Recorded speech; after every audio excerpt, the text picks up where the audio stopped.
नमस्ते, investing minds में आपका स्वागत है। मैं हूं उत्पल चौधरी और बात होगी आपके निवेश से जुड़ी हुई खबरों पे। सबसे पहले इस डिस्क्लेमर को ज़रूर पढ़ लीजिएगा। और ईरान और अमेरिका के बीच जो हुआ, उस पे बाज़ार ने कोई बहुत ज़बरदस्त रिएक्शन नहीं दिया। तो यानी मार्केट जो है, अब जो ट्रम्प के मूड को या ट्रम्प का जो बिहेवियर है, उसको भी मार्केट लगता है ज़ीरो इन करने लगा है। वो पहला इंडिकेशन इस तरह का मिला है। क्योंकि पहले ये होता था कि ट्रम्प कुछ भी आकर कर जाते थे, तो उसके हिसाब से मार्केट काफ़ी ज़बरदस्त वोलाटाइल हो जाता था। या तमाम चीज़ें ईरान और अमेरिका को लेकर और जो ट्रम्प का जो मूड है उसको लेकर मार्केट ये मानकर चल रहा था कि ये डील नहीं हो पाएगा। तो उसके हिसाब से कल बाज़ार में उस तरह का रिएक्शन नहीं देखने को मिला। साथ में उसमें एक दो पॉइंट्स और इंक्लूड हो गया कि ट्रम्प की तरफ से एक बयान आया कि ईरान जो है वो बुरी तरीके से जो है डील करना चाह रहा है, क्योंकि जिस तरीके से उसके सिप को हम रोक देंगे तो उसका इकॉनमी पे जो ज़बरदस्त इम्पैक्ट पड़ेगा। इसके कारण जो है ईरान जो है वो फिर से डील करना चाह रहा है। हालांकि जो डील की जो बात आई है उभर कर सामने कि ईरान ने ये कहा था जो न्यूक्लियर वाली इसको लेकर कि हम 5 साल तक इसको बंद कर देंगे, जबकि अमेरिका कह रहा था कि अब 20 साल तक बंद कीजिए। बाकी बातें सब मान ली गई थी वहाँ पे, लेकिन ये वाला जो इशू था इस पे मामला अटक गया था। तो अब देखते हैं, अगर नए सिरे से फिर बातचीत होता है और तमाम चीज़ होता है तो फिर वो पूरे वर्ल्ड के लिए एक बेहतर चीज़ होगा। लेकिन एक जो नई खबर जो उभर रही है वो कन्फ्लिक्ट को किसी और रास्ते पे लेकर जा सकता है। क्योंकि जिस तरीके से स्ट्रेट ऑफ हॉर्मुज को बंद कर रहा है अमेरिका, कि वहाँ से कोई भी शिप पास नहीं होने देगा, और वहाँ जो है अमूमन 10 से 15 6 7 इस तरह से पास हो रहा था। पहले तो वो 140 के आसपास पास होता था, लेकिन इधर जो है वो मैक्सिमम जो है 16 के आसपास पास हुआ था जब से युद्ध हो रहा था। और उसमें से मैक्सिमम जो है वो चीन का जो है टैंकर पास होता है, क्योंकि जितने भी तेल ईरान से जा रहे हैं 1 मिलियन बैरल के आसपास तेल जा रहा है, उसमें से एक बड़ा चंक वो चीन का है और चीन उसको ले रहा है।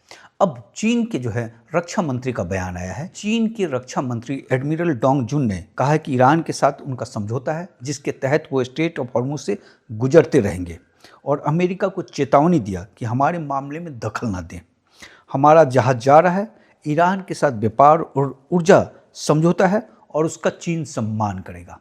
यानी चीन जो है पहली बार इस लड़ाई में खुलकर सामने आया है और अमेरिका को सीधा चैलेंज किया है। अब उसके सिप को अगर अमेरिका रोकता है तो वो कन्फ्लिक्ट को बढ़ावा देगा, क्योंकि स्वाभाविक सी बात है कि चीन जो है अपने टैंकर को प्रोटेक्ट करने के लिए अपने जो युद्ध पोत है उसका भी इस्तेमाल करेगा, उसको सुरक्षा देने के लिए उसको जो कवरेज दिया जाता है वो कर सकता है। तो इस चेतावनी का अर्थ जो है काफ़ी गंभीर है। अब इस पर डिपेंड करता है कि ट्रम्प का क्या रिएक्शन आता है। ट्रम्प का रिएक्शन अभी तक आया नहीं है। अगर ट्रम्प का भी रिएक्शन इस कन्फ्लिक्ट को बढ़ाने वाला होगा तो फिर इसका इम्पैक्ट बाजार पे देखने को मिलेगा। जो बाजार ट्रम्प के मूड को जो स्विंग को जो है एडजस्ट कर रहा था, वो एक नया चीज़ यहाँ उभर कर सामने आ रहा है। तब इसमें आगे देखते हैं कि क्या है। हालांकि अगर आप ट्रम्प को देखें तो उसका कोई भी गोल पूरा नहीं हुआ ईरान के मसले पे, क्योंकि उसने कहा था कि रिजीम चेंज कर देंगे, हो नहीं पाया। यूरेनियम हासिल कर लेंगे, हो नहीं पाया। नाटो ने उसको सपोर्ट किया नहीं, और इम्पैक्ट क्या हुआ, इन्फ्लेशन बढ़ गया, फ्यूल का कॉस्ट बढ़ गया, जो है लड़ाइयों पे जो है खर्चा बढ़ने लगा, उसके जो एडवांस जेट हैं वो मार गिराए गए, अमेरिका की पूरी किरकिरी हो गई जो है। और जितने उसके प्रोडिक्शन थे, और इजराइल ने जो उसको तो पेश किया था फार्मूला कि हम बहुत जल्द उसको हरा देंगे और तमाम चीज़, वो सब धरा का धरा रह गया। जबकि जेडी वेंस इसका विरोध कर रहे थे, वहाँ के जो आर्मी हेड थे वो उसका विरोध कर रहे थे कि ओवरसोल्ड जो है प्रोजेक्ट है इनका इजराइल का, ये गड़बड़ हो सकता है। लेकिन ट्रम्प ने किसी ने की बात नहीं मानकर उसने नेतन्याहू की बात मानी और अमेरिका का नाक कटवा दिया। अब सिचुएशन ये हो गया है कि इकॉनमी जो है वो अनसर्टेन है, इन्फ्लेशन रिस्क बढ़ रहा है, पेट्रोल डीजल महंगा हो गया, ट्रांसपोर्ट महंगा हो जाएगा, बिजनेस कॉस्ट महंगा हो जाएगा, और ये सब कंज्यूमर पे असर डालेगा। और इन्फ्लेशन जो है 3.3 ऑलरेडी हो चुका है। अब ये तमाम चीज़ जो है इस इन्फ्लेशन को 4 के ऊपर लेकर जा सकता है। तो इस तरीके से ये आउट ऑफ कंट्रोल हो जाएगा। तो स्टैगफ्लेशन की जो बात है वो उभर रही है सामने अब इस वक्त, क्योंकि स्टैगफ्लेशन में ये हो जाएगा कि इन्फ्लेशन हाई हो जाएगा और ग्रोथ नीचे हो जाएगा। और इस समय भी जीडीपी उसका 0.5% का है, तो वो नीचे होने में और जो है जैसे ही माइनस के नीचे जाता है तो रिसेशन का खतरा मंडराने लगता है। मार्केट उसको फॉरवर्ड लुकिंग होती है, तो मार्केट उसको पहले भाप लेता है कि अगला भी जो क्वार्टर होगा वो माइनस वाला होगा या नहीं होगा, तमाम चीज़। तो इस तरीके से फाइनेंशियल स्ट्रेस रहेगा। तो ये चीज़ आने वाले समय के लिए गोल्ड सिल्वर के लिए मजबूत रहेगा। इस समय भले जो भी प्रेशर दिखा जाता है, इस समय हम लोग सिल्वर पे बात करेंगे कि अगला 72 घंटा उसके लिए किस तरीके से क्रूशियल है। तो ये तमाम चीज़ को देखते हुए अब आगे देखना है कि किस तरीके से रहता है। देखिए, ईरान का 1 मिलियन बैरल तेल रोकने के बाद उसका जो इम्पैक्ट है तेल के बाज़ार में उस तरीके से देखने को नहीं मिला। उसमें 2-3 बातें हैं। एक तो ट्रंप ने जो कहा कि ईरान डील करना चाहता है, वो एक इशू हो गया। दूसरी बात कि जो तेल यहाँ से जो घट रहा है, अभी देखा जा रहा है कि अमेरिका धड़ाधड़ तेल बेच रहा है, क्योंकि पहले रसिया तो बेच ही रहा था जमकर।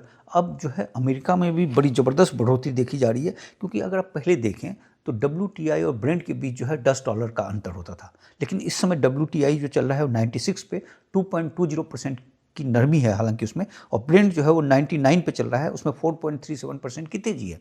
और ये दोनों के बीच अगर गैप देखें तो $3 का है, पहले ये 10 से $12 का गैप होता था। तो अमेरिका जो है वो भी महंगा तेल बेच रहा है, इसका अर्थ है। और ये जो रिपोर्ट सामने आई है कि 121 VLC जो है वो यूएस के गल्फ कोस्ट में गया है तेल भरने के लिए, खाली टैंकर। तो इस तरीके से 242 मिलियन बैरल तेल जो है वो अमेरिका से वो भर कर लाएगा। तो अमेरिका धड़ाधड़ तेल बेच रहा है। तो जो ये 1 मिलियन तेल जो ईरान का घट रहा है, तो ये तेल जो है वो अमेरिका के जरिए मिल जाएगा, चूँकि लेकिन उसको लाने का कॉस्ट महंगा होगा और तेल का क्वालिटी भी उस तरीके का नहीं है, लेकिन महंगा होगा, लेकिन वो तेल मिल जा रहा है।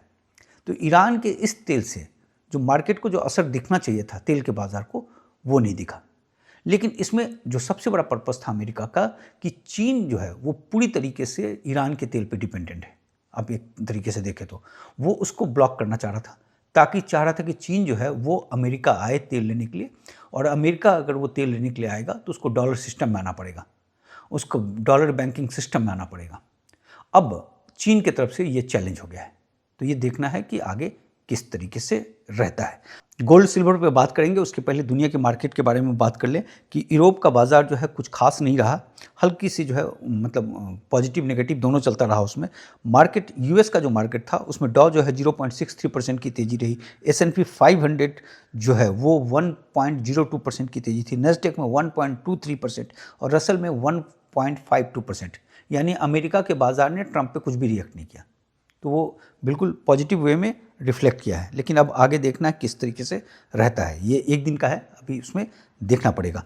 बाकी अगर हम एशिया के बाज़ार को देखें तो उसमें गिरावट देखा गया था, और हमारे शेयर बाज़ार में तो गिरावट रहा 0.86% का, 207 पॉइंट निफ्टी गिरा, 23,842 पे बंद हुआ, और सेंसेक्स जो है वो 76,847 पे बंद हुआ, 702 पॉइंट की गिरावट देखी गई, 0.91% की नरमी थी। मिड कैप जो है 0.58%, स्मॉल कैप 0.41% और PSU जो है वो 0.19% की गिरावट देखी गई। आज मार्केट बंद है। अब हम लोग आते हैं गोल्ड सिल्वर को लेकर कि गोल्ड सिल्वर में क्या रहेगा, और सिल्वर में जो 72 घंटा है वो काफ़ी क्रूशियल है, नेक्स्ट 72 आवर्स। इसमें अगर आप सिल्वर को देखें तो सिल्वर का जो रेंज है पिछले 7 दिनों से 72 से लेकर 76 सीढ़ी चढ़ता है और फिर सीढ़ी से उतर जाता है। तो स्टेयर केस वाला जो है वो इंडिकेटर वहाँ पे रिफ्लेक्ट हो रहा है, सीढ़ी चढ़ना उतरना, सीढ़ी चढ़ना उतरना, यानी 76 पे बहुत ज़बरदस्त रेजिस्टेंस है। 76 जैसे जाता है वहाँ बिकवाली आ जाती है, और 72 पे एक बड़ा सपोर्ट दिख रहा है, वहाँ पे खरीदारी आ जाती है। तो इसके बीच हिचकोले खा रहा है साइडवेज। अब इसमें है कि ऐसे सिचुएशन में चूंकि ये लंबा साइडवेज हो गया है, 7-8 दिनों का हो गया है, तो यहाँ ब्रेकआउट दिखेगा। अब ये ब्रेकआउट या तो ऊपर हो सकता है या नीचे ब्रेकडाउन हो सकता है, दोनों कंडीशन है इसमें। अगर ऊपर होता है 76 के ऊपर तो आगे जो है 80 जो है वो एक बड़ा रेजिस्टेंस है, और नीचे अगर गिरता है ये 72 से नीचे तो 67-69 जो है वो एक बड़ा सपोर्ट लाइन है वहाँ पे, तो इसके बीच में है। लेकिन अगले 72 घंटे में 3 आंकड़े वो सिल्वर के बाज़ार को तय करेगा। तो वो 3 आंकड़े कौन से हैं? एक तो है PPI आएगा, प्रोड्यूसर प्राइस इंडेक्स, जो आज ही आना है अमेरिका का, और उसमें अगर ज़्यादा रहा तो सिल्वर का डिमांड रहेगा, कम रहा तो सिल्वर का डिमांड घट जाएगा। चूँकि प्रोडक्शन जिस तरीके से है उसके हिसाब से सिल्वर का डिमांड सप्लाई का वो रिफ्लेक्शन देगा। दूसरा जो है, अगर इंपोर्ट प्राइस को हम देखें, अगर इंपोर्ट महंगा हो जाएगा तो सिल्वर भागेगा, सस्ता हो जाएगा तो सिल्वर नीचे गिरेगा, दूसरा फैक्टर हो जाएगा। तीसरा एम्पायर स्टेट इंडेक्स आएगा, और इसमें जो अगर इकॉनमी कमज़ोर अगर रिफ्लेक्ट हो गया उससे तो सिल्वर ऊपर जाएगा, और स्ट्रॉन्ग इकॉनमी नज़र आया तो सिल्वर नीचे जाएगा। हालांकि जो लग रहा है इस समय कि अगर आप देखें इंपोर्ट प्राइस में डॉलर मजबूत वाली बात, तो डॉलर में काफ़ी ज़्यादा फ्लक्चुएशन है। हालांकि अभी हम डॉलर इंडेक्स को देखें तो 98.37% पे है, नीचे गिरा हुआ है थोड़ा सा। अब प्रोड्यूसर प्राइस इंडेक्स में अब देखते हैं किस तरीके से रहता है, उसके हिसाब से सिल्वर जो है वो रिएक्ट करेगा। तो यानी अगर ये तीनों पॉइंट्स सिल्वर के फेवरेबल में होगा तो सिल्वर ऊपर जाएगा, अगर उसके नहीं उसमें फेवर में रहा तो फिर सिल्वर में एक नीचे गिरावट देखी जा सकती है। लेकिन ध्यान रखिएगा 67, 69 जो है वो एक बड़ा सपोर्ट लाइन होगा। अब सिल्वर हम देख लें कि क्या किस रेट पे बंद हुआ था। सिल्वर बंद हुआ था 75.79, जस्ट 76 के नीचे, 0.1% की नरमी के साथ। और अगर इंडियन करेंसी में देखा जाए तो 2,45,072 जो है रुपीस पर केजी। कॉमेक्स में देखें अगर सिल्वर तो उसके पास पड़ा हुआ है 2390 मैट्रिक टन, जो इसी के आसपास कई दिनों से पड़ा हुआ है। और नॉट फॉर सेल जो है वो 7,751 मैट्रिक टन है। तो टोटल 10,142, ये भी काफ़ी दिनों से इसी के आसपास रुका हुआ है सिल्वर में। मतलब सिल्वर में जो आ रहा है वो निकल जा रहा है, एज इट इज पड़ा हुआ है यहाँ पे। और हम अगर देखें सिल्वर में चाइना में जो मार्केट बंद हुआ था वो 83.92 पे बंद हुआ था। हालांकि वहाँ पे 1% के आसपास की नरमी देखी गई थी। लेकिन चाइना में एक चीज़ देखा गया है कि वहाँ पे उसके एक्सचेंज में अच्छा खासा सिल्वर अभी आ रहा है। पहले सिल्वर की बड़ी किल्लत हो गई थी, एक समय दोनों एक्सचेंज मिलाकर जो है 514 मैट्रिक टन के आसपास आ गया था। अभी एक ही एक्सचेंज का आया है आंकड़ा, उसमें 457 मैट्रिक टन जो है वो सिल्वर है, जिसमें 36 टन सिल्वर जो है वो नया जुड़ा है। यानी सिल्वर का सप्लाई आ रहा है। अब ये चीज़ें देखनी है कि ये जो 3 रिपोर्ट जो आएगा उसके हिसाब से सिल्वर किस तरीके से रिएक्ट करता है। बाकी गोल्ड को अगर हम देख लें तो गोल्ड बंद हुआ था 4,761 पे 0.28% की तेज़ी के साथ। इंडियन करेंसी में हो गया 1,53,997। अब गोल्ड का जो पड़ा हुआ है कॉमिक्स के पास में वो 497 मैट्रिक टन पड़ा हुआ है for sale, not for sale है 450, टोटल है 947 मैट्रिक टन। ये गोल्ड पड़े हुए हैं। अब ये गोल्ड जो है इस समय मतलब बीच में ही दिख रहा है, तो सब कुछ डिपेंड करता है कि डॉलर का डिमांड किस तरीके से रहता है। हालांकि डॉलर इंडेक्स इसमें कमज़ोर दिख रहा है तो वो गोल्ड के लिए फेवरेबल है। और दूसरी बात, लेकिन अभी देखना पड़ेगा, अभी तुरंत इसमें कुछ भी कहना बड़ा मुश्किल हो जाता है, क्योंकि उसका असर 2-3 दिनों के बाद ही पता चलेगा कि डॉलर का डिमांड किस तरीके से हो रहा है। अगर डॉलर का डिमांड नहीं हुआ उस तरीके से, या पहले डॉलर लोगों ने व्यवस्था कर लिया है, तो गोल्ड को यहाँ से मजबूती मिलनी चाहिए। क्योंकि इकॉनमी जिस तरीके से हम लोगों ने स्टैगफ्लेशन की जो बात की वो चीज़ बिल्कुल सामने दिख रहा है। तो और दूसरा, अगर चाइना वाला भी फैक्टर हो जाता है तो वो भी गोल्ड को एक मजबूती देगा। तो यहाँ अभी देखना है कि किस तरीके से चीज़ें रहती है। और एक बात जो रह गया था सिल्वर में कि जो मई का जो ओपन इंटरेस्ट है वो आ गया है नीचे, काफ़ी गिर गया है और 57,316 पे है। अगर इसको टन में कन्वर्ट कर दिया जाए तो 8,913 मैट्रिक टन, जो कि कॉमेक्स के पास जो जितना सिल्वर पड़ा हुआ है उससे कम। तो ये जो है दिखा रहा है कि जो डेरिवेटिव्स का जो मार्केट था वो पूरी तरीके से सरेंडर हो चुका है। तो जो फिजिकल मार्केट है सिल्वर का वो हावी है। लेकिन रेट में एक अभी ठहराव जो दिख रहा है वो दिखता है। और अगर मतलब पॉजिटिव भी हो जाता है ये तीनों रिपोर्ट सिल्वर के फेवर में, फिर भी उसका रेंज बाउंड जो है वो 80-84 के आसपास का ही है, उससे बहुत ज़्यादा ऊपर का इस समय दिख नहीं रहा है। तो इतनी ही बात है, कल मिलते हैं। और कल जो है मेंबर्स वाले ड्राइव में एक बहुत शानदार वीडियो डाला गया है जिसमें जो बताया गया है कि किस तरीके से आप सिल्वर में एंटर करते हैं, गोल्ड में एंटर करते हैं, क्या इंडिकेटर होता है। 2 इंडिकेटर है बिल्कुल सिंपल सा, उसके आधार पर एंट्री होती है और एग्जिट कब करना होता है, जो कि इस समय गोल्ड और सिल्वर में दोनों में एग्जिट वाला पॉइंट नहीं दिख रहा है। इसके पहले 7 बार हो चुका है और 7 बार जब भी एंट्री और एग्जिट हुआ है उसमें अच्छा खासा कई गुना, मतलब 4 टाइम्स मैक्सिमम उसमें कमाई हुई और कम समय में, मतलब उसमें टाइम पीरियड कम समय में वो कमाई होता है। तो यहाँ जो एंट्री पॉइंट हुआ था, जैसे गोल्ड में हो गया था मार्च 2023 में, सिल्वर में हो गया था जो है फरवरी 2024 में, जो है महीने का इधर उधर हो सकता है, उसी के आसपास हुआ था और ये एंट्री पॉइंट हुआ था। लेकिन एग्जिट पॉइंट अभी तक नहीं हुआ है।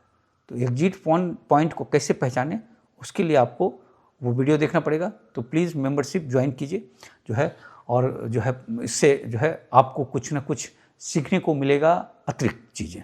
तो इतनी ही बात है आज, कल मिलते हैं।